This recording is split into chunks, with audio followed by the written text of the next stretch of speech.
Start करेंगे पहला chapter 9th class का सीबीएसई बोर्ड। पहला चैप्टर है matter in our surroundings. Matter in our surrounding.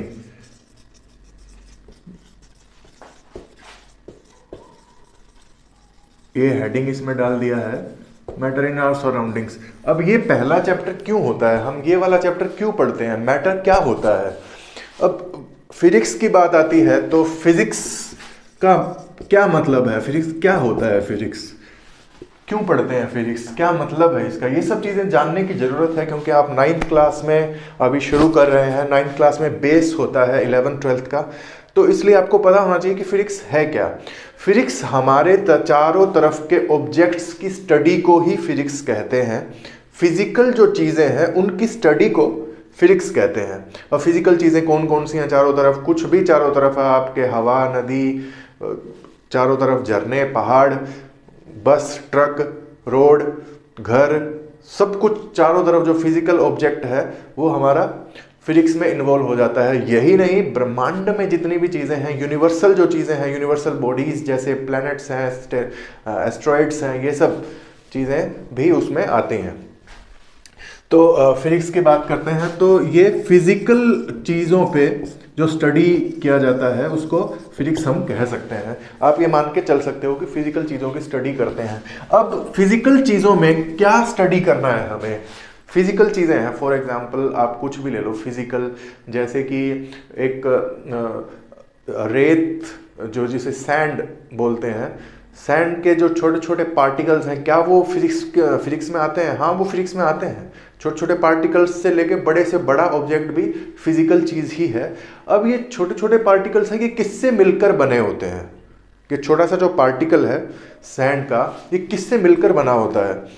ये सारे जो छोटा सा पार्टिकल है वो भी, मान लो ये एक मैग्नीफाइंग पार्टिकल है सैंड का, ये सैंड का मैग्नीफाइंग पार्टिकल है, ये भी छोटे छोटे पार्टिकल्स से मिलके बना है। तो ये कितने छोटे हो सकते हैं ये पार्टिकल, जिसको हम इमेजिन भी नहीं कर सकते कि उतना छोटा है।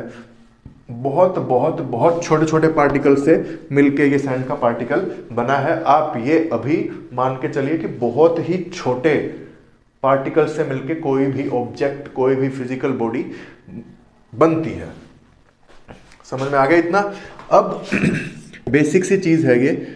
अब चारों तरफ के जो ऑब्जेक्ट हैं, जैसे कि कुछ भी, जैसे ये मार्कर है, ये भी आपका ऑब्जेक्ट है, इन सब को साइंस में एक नाम दे दिया गया है, उसको मैटर बोलते हैं।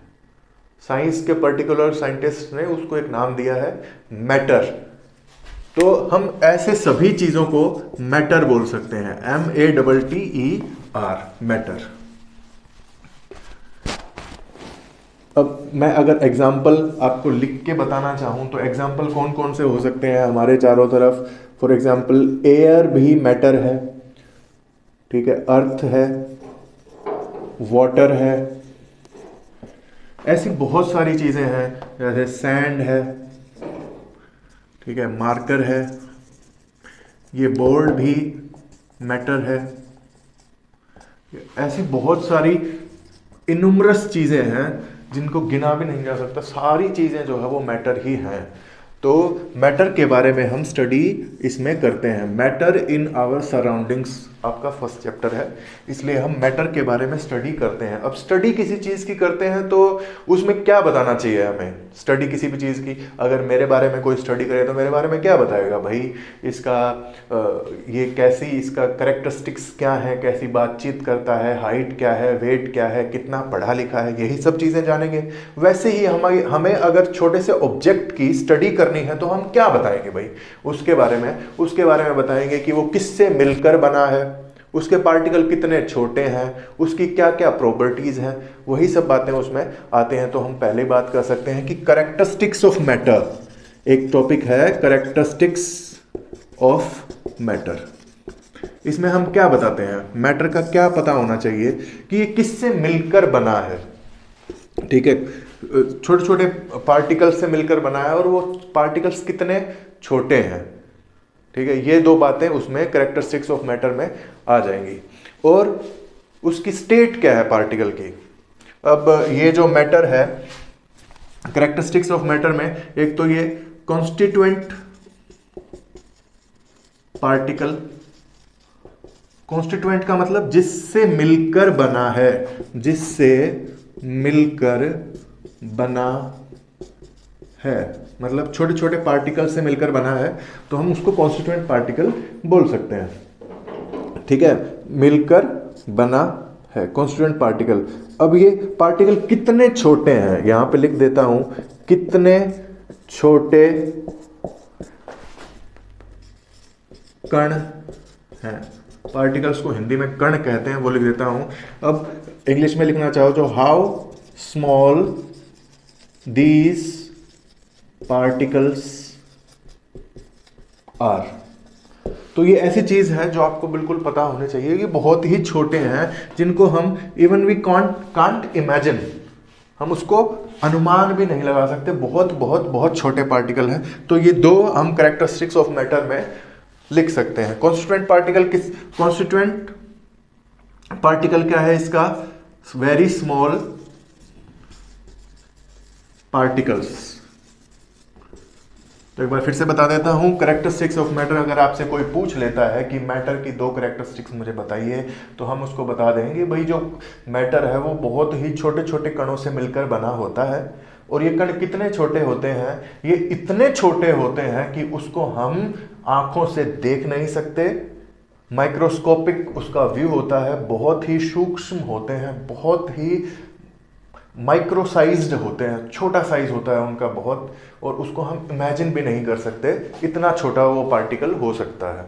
ओके, तो कॉन्स्टिट्यूएंट पार्टिकल हो गया, कितना छोटा है वो भी हमने जान लिया है। अब हम अगर कहें कि मैटर का स्टेट क्या होता है, मैटर कैसे कैसे मैटर पाए जाते हैं, तो आप ये देखो कि ये जो एयर है, एयर का स्टेट क्या है, गैस टाइप होता है, गैस। ये वाटर है, ये क्या है, लिक्विड टाइप है। और ये क्या है, अर्थ क्या है, सॉलिड टाइप है, अगर हम इसको मान ले तो सॉलिड अर्थ पार्टिकल। सैंड क्या है, ये भी सॉलिड टाइप है। ठीक है, ऐसे ही मार्कर क्या है, ये भी सॉलिड टाइप है। ये बोर्ड क्या है, ये भी सॉलिड है। तो ये सारी चीजें, अब मैं कहूं कि स्टेट ऑफ मैटर क्या क्या होते हैं, स्टेट ऑफ मैटर क्या क्या हो सकते हैं, तो भाई बेसिकली सॉलिड हो सकता है मैटर, दूसरा लिक्विड हो सकता है मैटर, तीसरा क्या हो सकता है, सॉलिड, लिक्विड और गैस हो सकता है। ये तीन उसके स्टेट हो सकते हैं। अब ये बनते कैसे हैं, सॉलिड क्यों होता है, लिक्विड क्यों होता है, गैस क्यों होता है, तो ये भी हमें जानना जरूरी है। साइंस जब भी आप पढ़ते हैं तो हमें कुछ बातें ध्यान में रखनी चाहिए कि क्यों होता है, क्यों हुआ ये, कैसे होता है, क्यों होता है, कैसे होता है, ये बेसिक चीजें हैं। ठीक है, क्या होता है, क्यों होता है, क्या होता है, कैसे होता है, ये सब क्वेश्चन हमें पता होना चाहिए किसी भी ऑब्जेक्ट के बारे में, किसी भी साइंस के टॉपिक के बारे में, तब आप उसको अच्छे से जान पाएंगे। अब मैंने आपको सिंपल बताया कि state of matter, solid, liquid, gas, तीन स्टेट हैं, पर इस बात से हमें ये तो नहीं पता चलता कि भाई सॉलिड क्या होता है। तो हम इसे जानने के लिए अब हम सॉलिड का एक टॉपिक कर लेते हैं, भाई सॉलिड कैसे बनता है। मैं इस सबको रब कर देता हूं और यहां पे हम सॉलिड, तो सॉलिड कोई चीज कब होती है, मैंने आपको बताया कि हर चीज संसार में छोटे छोटे पार्टिकल्स से मिलकर बनी है, छोटे छोटे पार्टिकल्स से मिलकर बनी है। ये एक बन गया ऑब्जेक्ट, छोटे छोटे पार्टिकल से मिलकर, और ये कितने पार्टिकल हैं, करोड़ों, अरबों, जिसको हम गिन भी नहीं सकते, इतने पार्टिकल हैं, अरबों पार्टिकल हैं, छोटे छोटे बहुत सारे जुड़ के छोटे से छोटा या बड़े से बड़ा ऑब्जेक्ट बनाते हैं। अब सॉलिड कोई चीज कब होती है, जब ये पार्टिकल बहुत ही पास होते हैं, क्लोज होते हैं। ठीक है, बहुत ही, जैसे मान लो ये पार्टिकल है, ये बिल्कुल जुड़े हुए हैं, किसी भी शेप में हो सकते हैं, जरूरी नहीं ये राउंड शेप होगा, स्क्वायर शेप भी हो सकता है, ट्रायंगल शेप भी हो सकता है, या अनशेप्ड भी हो सकता है, इर्रेगुलर शेप भी हो सकता है। इर्रेगुलर शेप ऐसा होता है, तो कुछ भी शेप हो सकता है। ठीक है, तो ये छोटे छोटे पार्टिकल्स हैं। मैटर को बनाने के लिए सॉलिड आपस में सॉलिड के पार्टिकल आपस में बहुत ही क्लोजली बाउंड होते हैं, क्लोजली बाउंड। इसका मतलब है बहुत सख्ती से, इसको हिंदी में लिखें तो ऐसे कह सकते हैं, सख्ती से जुड़े होते हैं, क्लोजली बाउंड होते हैं। तो सॉलिड के पार्टिकल्स क्लोजली बाउंड होते हैं, इस बात का आपने ध्यान रखना है, ठीक है। अब लिक्विड, इसलिए वो सॉलिड बन जाते हैं। और क्लोजली बाउंड क्यों होते हैं? क्योंकि एक बात आप जान लीजिए कि पार्टिकल्स में, मैटर के पार्टिकल्स में एक फोर्स ऑफ अट्रैक्शन होता है। क्या होता है मैटर के पार्टिकल्स में? अब आपसे कोई क्वेश्चन पूछता है कि भाई ये पार्टिकल्स आपस में क्यों जुड़े होते हैं, पहला क्वेश्चन क्या है, क्यों जुड़े होते हैं? तो हम उसका आंसर देंगे कि ये पार्टिकल आपस में इसलिए जुड़े होते हैं कि दोनों के बीच में फोर्स ऑफ अट्रैक्शन होता है। अब दूसरा क्वेश्चन कोई पूछ ले कि कैसे जुड़े होते हैं, तो हम उसे बता सकते हैं कि ये किसी भी एंगल पे एक दूसरे से जुड़े हो सकते हैं, और इनके बीच में जो बॉन्ड होता है उसे एक बॉन्ड से जुड़े होते हैं, जो कि कैसे जुड़े होते हैं, ऐसे किसी भी बॉन्ड से वो ऐसे जुड़े हो सकते हैं। ये उसका स्ट्रक्चर हो सकता है, ठीक है। हम उसको बताएंगे बॉन्ड से किसी भी एंगल पे जुड़े हो सकते हैं। क्यों जुड़ते हैं? क्योंकि फोर्स ऑफ अट्रैक्शन होता है, ठीक है। क्या जुड़ रहा है यहाँ पे? दो पार्टिकल्स आपस में जुड़ रहे हैं, तो क्या, क्यों, कैसे का आंसर आपको पता होना चाहिए ना, इसलिए मैंने वो तीनों आपको चीजें बता दी। और आप भी हमेशा यही बात सोचेंगे जब भी कोई साइंस का क्वेश्चन आता है, तो तीन चीजें हमेशा दिमाग में लेकर चलनी है आपने, जो मैंने अभी अभी आपको बताई। Matter, force of attraction in दोनों के बीच में होता है, मैटर के पार्टिकल्स में फोर्स ऑफ अट्रैक्शन होता है, इसलिए ये क्लोजली बाउंड हो जाते हैं। समझ में आ गया? अब दूसरी बात, ये तो हो गया। अब जब बहुत ज्यादा ये फोर्स होता है, वेरी मच, बहुत ज्यादा इसके अंदर फोर्स हो जाता है, तो ये क्या बन जाता है? सॉलिड। सिंपल बात समझ में आ गई। अब दूसरा जो स्टेट है, ये सॉलिड क्या है? स्टेट ऑफ मैटर है, state of matter, one of the states of matter है सॉलिड। अब और भी स्टेट है, और दूसरा कौन सा स्टेट है भाई? कौन सा उसका स्थिति है मैटर का? दूसरा स्थिति है सॉलिड के बाद लिक्विड। लिक्विड में क्या होता है कि जो छोटे छोटे पार्टिकल्स होते हैं उनके बीच में थोड़ा सा स्पेस ज्यादा होता है, क्योंकि वो उतना ज्यादा क्लोजली बाउंड नहीं होते जितना कि सॉलिड के पार्टिकल्स आपस में क्लोजली बाउंड होते हैं। वो उतना ज्यादा बाउंड नहीं होते, उससे थोड़ा सा कम फोर्स होता है कंपेयर टू सॉलिड। लिक्विड में फोर्स ऑफ अट्रैक्शन कम होता है। तो क्या लिक्विड क्यों होता है? उसका रीजन क्या है? क्योंकि फोर्स ऑफ अट्रैक्शन पार्टिकल्स के बीच में कम होता है, इसलिए स्पेस ज्यादा है और पार्टिकल्स मूव कर जाते हैं, ठीक है। जैसे आप कहो कि एक पत्थर का टुकड़ा लीजिए और आप उसमें ऐसे अपनी उंगली को उसके अंदर ऐसे दबाने की कोशिश कीजिए, वो नहीं दबेगा, क्योंकि फोर्स ऑफ अट्रैक्शन बहुत ज्यादा है। आपकी उंगली को वो पार्टिकल्स अपोज करते हैं, उसका विरोध करते हैं, और वो बॉन्ड स्ट्रॉन्ग होने की वजह से टूटता नहीं है, इसलिए पत्थर में आपकी उंगली दबा नहीं सकती है।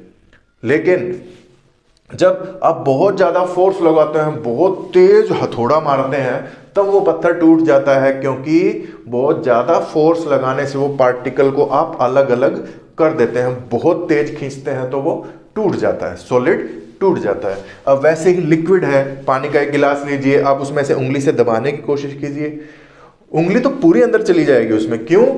क्योंकि पार्टिकल्स के बीच में फोर्स ऑफ अट्रैक्शन उतना ज्यादा नहीं है, हम उसको अलग अलग कर सकते हैं, ठीक है। लेकिन वो एक साथ जुड़े रहते हैं।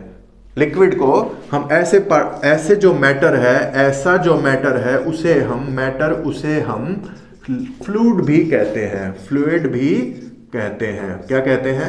फ्लूइड भी कहते हैं। ठीक है, ये आपको याद रखना है।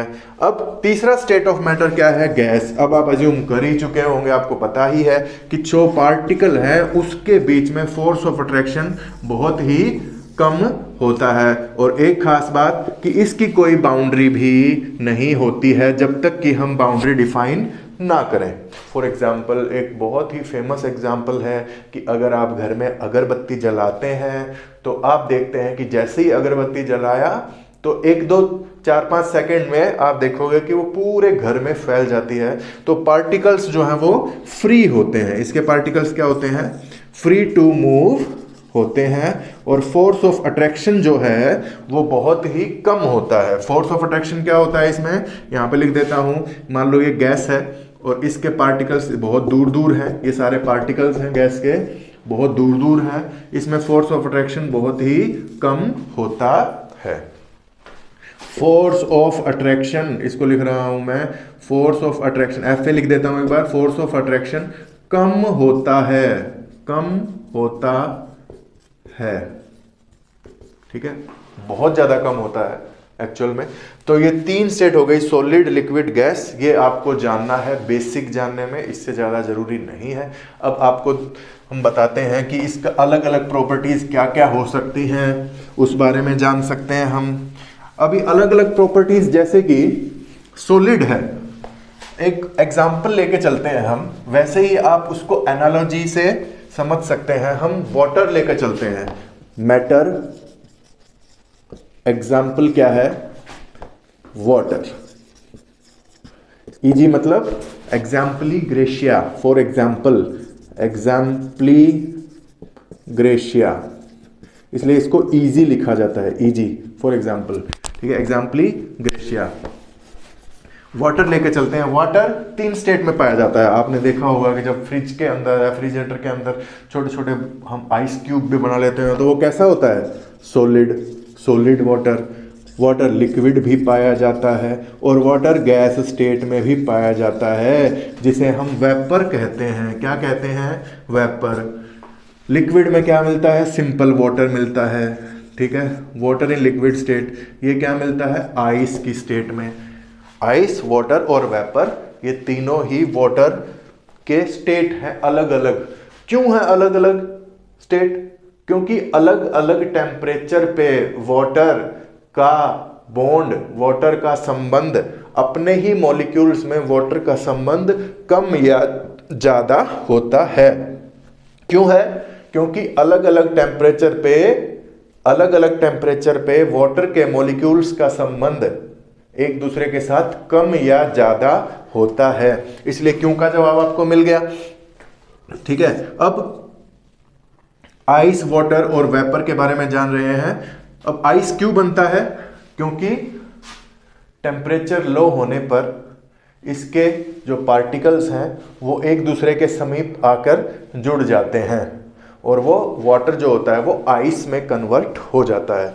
वैसे ही अब जब हम टेम्परेचर धीरे धीरे बढ़ा देंगे तो वो वाटर में वापस से कन्वर्ट हो जाएगा। अगर बहुत ज़्यादा बढ़ा देंगे तो वेपर में कन्वर्ट हो जाएगा। ठीक है, अब कितना बढ़ाना है वो सब साइंटिस्ट ने वाटर का एक थर्मामीटर लिया, आइस में लगाकर देखा, उसको धीरे धीरे हीट किया, फिर उसको कुछ बातें पता चली। वो बातें आपको जानना जरूरी है, इसलिए उन बातों को बताते हैं। कौन कौन सी बातें हैं वो? अब देखो कि जैसे मान लो आपने एक पॉट लिया, एक ये कुछ पॉट है, इसके अंदर आपने कुछ आइस क्यूब लिया, ये आइस है। ठीक है, ये आइस है इसके अंदर, और अब इसको नीचे एक बर्नर की हेल्प से आपने गर्म किया। इस आइस क्यूब को गर्म किया तो क्या होगा? धीरे धीरे धीरे धीरे ये गर्म होना शुरू होगा और ये एक किसी निश्चित टेम्परेचर पे पूरा का पूरा वाटर में कन्वर्ट हो जाएगा। It will get converted into water, water में कन्वर्ट हो जाएगा,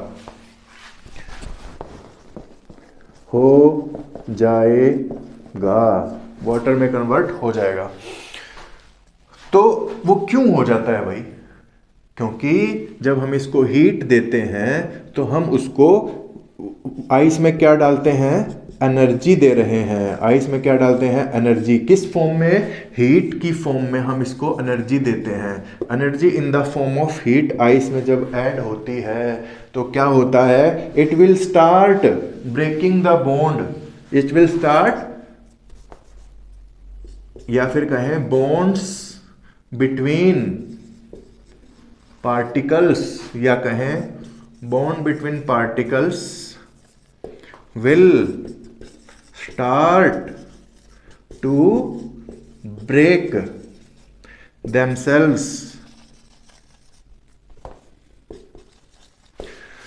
दो जो पार्टिकल्स के बीच में बॉन्ड है, वो जो बॉन्ड है वो ब्रेक हो जाएगा, टूट जाएगा, और वो जो है वो धीरे धीरे धीरे धीरे कमजोर होता जाएगा, जिसकी वजह से वो पार्टिकल जो है वो फ्लो कर सकते हैं। क्या कर सकते हैं, फ्लो करने लग जाएंगे। ठीक है, फिर जब हम और एनर्जी देंगे इसको तो वो वेपर में कन्वर्ट हो जाएगा। अब कितना एनर्जी देना है, जब जो आइस है, आइस को जब हम गर्म करते हैं तो एक टेम्परेचर, इसके अंदर थर्मामीटर अगर ऐसे लगा दें, थर्मामीटर कोई भी, यहाँ पे मरकरी होता है थर्मामीटर में, और यहाँ पे ऐसे नंबर्स होते हैं, तो हम देखते हैं कि गर्म करने पर एक ऐसा टेम्परेचर आता है जहाँ पे ये वाटर में कन्वर्ट होना शुरू हो जाता है। तो वो टेम्परेचर कौन सा होता है, 0 डिग्री सेल्सियस।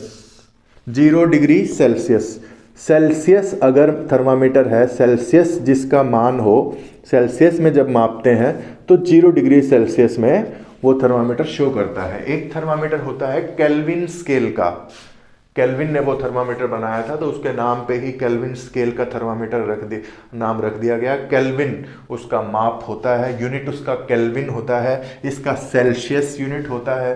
ठीक है, एक होता है सेल्सियस, एक होता है केल्विन। अब ये जो यूनिट है इसको ऐसे बोलते हैं सेल्सियस, इसको के से डिनोट करते हैं, ये यूनिट होता है। ठीक है, अब इसमें क्या रिलेशन होता है सेल्सियस और केल्विन में, ये भी जान लेते हैं। तो मैं आपको बताता हूं कि 273 केल्विन जो होता है वो 0 डिग्री सेल्सियस के बराबर होता है। 0 डिग्री सेल्सियस के बराबर होता है क्या, 273 केल्विन। तो कहने का मतलब ये है कि अगर मैं कहूं कि आइस अगर जब उसको गर्म किया जाता है आइस को, तो वो 0 डिग्री सेल्सियस पे start to convert into water, start to convert into water. Okay, जब उसको और हीट दिया जाता है तो उसका टेम्परेचर बढ़ना शुरू हो जाता है, टेम्परेचर बढ़ना शुरू हो जाता है। लेकिन जब तक वो पूरा पिघल नहीं जाता है तब तक उसको टेम्परेचर देते रहना होगा। ठीक है, और वो कितना टेम्परेचर होता है, अब मान लो उसको हमने, अगर वाटर को हमने 0 डिग्री सेल्सियस से 25 डिग्री सेल्सियस पर लेकर आना है तो कितने केल्विन हो गया, 25 डिग्री सेल्सियस कितने केल्विन होता है, 273 केल्विन प्लस 25, अगर हम जोड़ देंगे तो इसका केल्विन में जो हिसाब आएगा वो 8 7 2 9 298 298 केल्विन ये बन जाएगा। अगर आपको कोई कहता है कि 25 डिग्री सेल्सियस को केल्विन में कन्वर्ट करो तो 273 में उसको जोड़ देंगे तो वो केल्विन में कन्वर्ट हो जाएगा। अब जब वाटर को हम पिघलाते हैं, नीचे से बर्नर लगा के वाटर को जब पिघलाते हैं तो वो धीरे धीरे लिक्विड में कन्वर्ट होता है, लेकिन जितना हम उसे हीट देते हैं उतना पानी गर्म नहीं होता। जैसे हमने उसको कॉन्टिन्यूसली हीट दिया तो जितना हीट दिया है, जितना हीट का अमाउंट दिया है उतना पानी गर्म नहीं होता है। क्यों नहीं होता है, क्योंकि जो हीट है वो लूज हो जाता है, वो बॉन्ड को तोड़ने में यूज हो जाता है, इसलिए वो हीट जो है वो वाटर में डायरेक्टली नहीं जाता है, कुछ हीट बॉन्ड को तोड़ने में यूज हो जाता है। वो हीट जो है उसे हम बोलते हैं लेटेंट हीट, छिपा हुआ हीट, या फिर जो छिप गया है हीट, जो हमें नहीं मिला, जो कि बॉन्ड को तोड़ने में निकल गया, उसे हम क्या बोलते हैं, लेटेंट हीट बोलते हैं। ठीक है, लेटेंट हीट बोलते हैं, या फिर क्या बोलते हैं, लेटेंट एनर्जी बोलते हैं। आपको पता होना चाहिए लेटेंट का मतलब होता है छिपा हुआ। क्या होता है, छिपा हुआ। लेटेंट एनर्जी उसको बोलते हैं। अब आपसे अगर कोई क्वेश्चन पूछ ले, भाई ये बताओ कि लेटेंट हीट होता क्या है, तो आप उसको डिफाइन कैसे करोगे? ऐसी ऊर्जा जो किसी सॉलिड से लिक्विड में कन्वर्ट करते समय या लिक्विड से गैसियस स्टेट में कन्वर्ट करते समय बॉन्ड को तोड़ने में, उसके मॉलिक्यूल्स के बीच जो संबंध होता है उसको तोड़ने में प्रयोग में लाई जाती है, और कुल टेम्परेचर या फिर कुल तापमान को नहीं बढ़ने देती। उस ऊर्जा को हम छिपी हुई ऊर्जा या लेटेंट हीट कहते हैं। लेटेंट का हिंदी में मतलब होता है छिपा हुआ, लेटेंट। ठीक है, लाई बिहाइंड, पीछे पड़ा हुआ। लेटेंट का मतलब होता है पीछे, लाई बिहाइंड मतलब जो दिखता नहीं है। ठीक है, लेटेंट समझ में आ गया सबको? तो लेटेंट हीट की आप डेफिनेशन भी इजीली बना सकते हो। ठीक है, तो ये बात ध्यान रखना कि 0 डिग्री सेल्सियस ही 273 केल्विन के बराबर होता है। 0 डिग्री सेल्सियस ही 273 केल्विन के बराबर होता है। और पानी कब उबलने लगता है भाई? 100 degree boiling point. Boiling point क्या है इसका? 100 डिग्री सेल्सियस। जब पानी उबलने लग जाए उसे क्या कहते हैं? बॉइलिंग पॉइंट कहते हैं। ऐसा बिंदु, तापमान का वह बिंदु, the point on the thermometer where water starts to boil, the point on the thermometer where water starts to boil is called boiling point of water, is called boiling point of water. ये आप किसी भी liquid के लिए ऐसी definition बना सकते हैं, तापमान का थर्मामीटर पर वह बिंदु जहां पर पानी उबलने लग जाता है उसे क्या कहते हैं? उसका बॉइलिंग पॉइंट कहते हैं, या फिर उबाल बिंदु कह सकते हैं। ठीक है, ऐसे ही बॉइलिंग पॉइंट उसका होता है, किसका? वाटर का कितना होता है? 100 डिग्री सेल्सियस होता है। आपने याद रखना है, वाटर का 100 डिग्री सेल्सियस होता है। अब मुझे ये बताओ कि पानी उबलने लग गया, उसके बाद भी हम हीट दिए जा रहे हैं तो क्या होगा? पानी जब उबलने लग गया उसके बाद भी हीट दिए जा रहे हैं, इसका टेम्परेचर मान लो 100 डिग्री सेल्सियस हो गया, इसके बाद भी हीट दे रहे हैं, तो वेपर्स में कन्वर्ट हो जाएगा, वेपर्स में कन्वर्ट हो जाएगा। इसको बोलते हैं वेपोराइजेशन। क्या बोलते हैं? वेपोराइजेशन। यहां पे लिख देता हूं VAPOURISATION, वेपोराइजेशन। जब उबलने के पश्चात पानी भाप में परिवर्तित हो जाए, when water is boiled and starts to get converted into gaseous state, that is called vaporization of water। ठीक है, अब ये किस टेम्परेचर पे हो सकता है? 100 डिग्री जब पानी का तापमान हो जाता है तब उसके बॉन्ड जो है बहुत ही कमजोर हो जाते हैं, इसलिए मॉलिक्यूल छोड़कर हवा में उड़ने लग जाते हैं, अलग अलग तैरने लग जाते हैं मॉलिक्यूल्स, इसलिए उसको वेपोराइजेशन कहते हैं। ठीक है, वेपोराइजेशन शुरू हो जाता है। अब एक बात बताओ, क्या वेपोराइजेशन जो हो रहा है उसमें मॉलिक्यूल का एनर्जी कितना है, उसका टेम्परेचर कितना है? क्या 100 डिग्री सेल्सियस है? नहीं, 100 डिग्री सेल्सियस पे तो वो सिर्फ उबलना शुरू होता है, लेकिन जब उसका 100 से भी ज़्यादा हो जाता है तो उसका जो तापमान है वो 100 से ज़्यादा मिलेगा आपको। तो एनर्जी जो वेपर की होती है वो उबलते पानी की एनर्जी से ज़्यादा होती है। जो वेपर की एनर्जी होती है वो उबलते हुए पानी से ज़्यादा होती है। इस बात का आपने ध्यान रखना है। ठीक है, प्रश्न आपसे कोई पूछे कि उबलते हुए पानी की एनर्जी ज्यादा होती है या वेपर्स की, बोलेंगे नहीं, वेपर की एनर्जी ज्यादा होती है उबलते हुए पानी से। ठीक है, कारण क्या है? क्यों?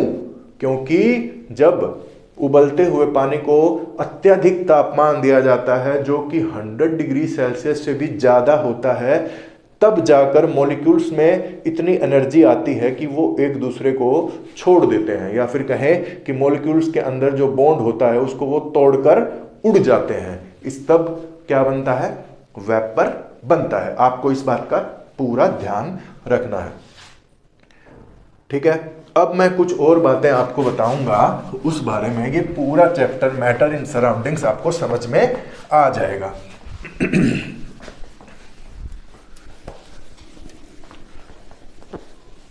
अब आप ये बताइए मुझे कि क्या किसी ने भाप बनते हुए देखा है? सबने ही देखा होगा। पानी गर्म करते हैं तो भाप भी निकलता है, पानी भी उबलने लग जाता है, चाय सबने बनाई होगी। तो ये कोई आपके लिए ऐसी बात नहीं है जो आपको बिल्कुल भी नहीं पता हो। ये आपको बातें पता है, और ऐसा प्रश्न आने पर आप मार नहीं खाएंगे, अच्छे से उसको सॉल्व कर देंगे, ठीक है। अब दूसरी बात करते हैं यहाँ पे।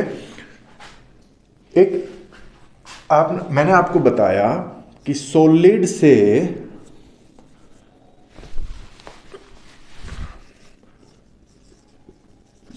कन्वर्ट हो गया किसमें? लिक्विड में, और लिक्विड से कन्वर्ट हो गया गैस में, ठीक है। अब क्या हो अगर सॉलिड से डायरेक्टली गैस में कन्वर्ट हो जाए?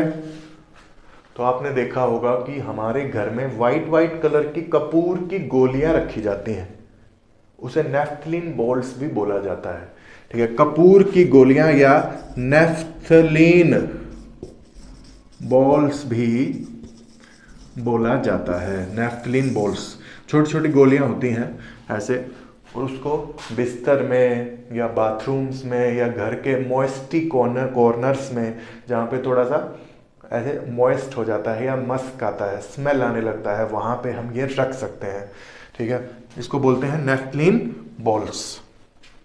अब इनका प्रॉपर्टी है कि ये पानी में कन्वर्ट नहीं होती, माफ कीजिए, लिक्विड में कन्वर्ट नहीं होती हैं, किसमें? सीधा गैस में कन्वर्ट हो जाती हैं, ठीक है। तो सॉलिड से सीधा गैस में कन्वर्ट होने की जो प्रक्रिया है, सॉलिड से सीधा गैस में जो कन्वर्ट होने की प्रक्रिया है, इसको बोलते हैं सब्लिमेशन।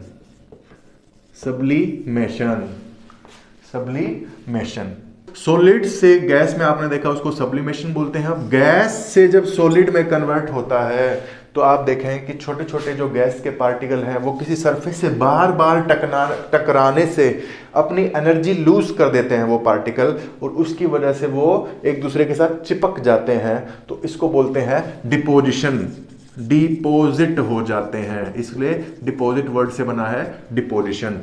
सब्लिमेशन, डिपोजिशन, ये दोनों वर्ड आपको याद रखने हैं। सब्लिमेशन, जब सॉलिड से गैस में कोई भी चीज कन्वर्ट हो जाए तो उसे कहते हैं सब्लिमेशन, ओके। और गैस से सॉलिड में कन्वर्ट हो जाए तो उसे बोलते हैं डिपोजिशन। अब आप सभी ने इसकी एनसीईआरटी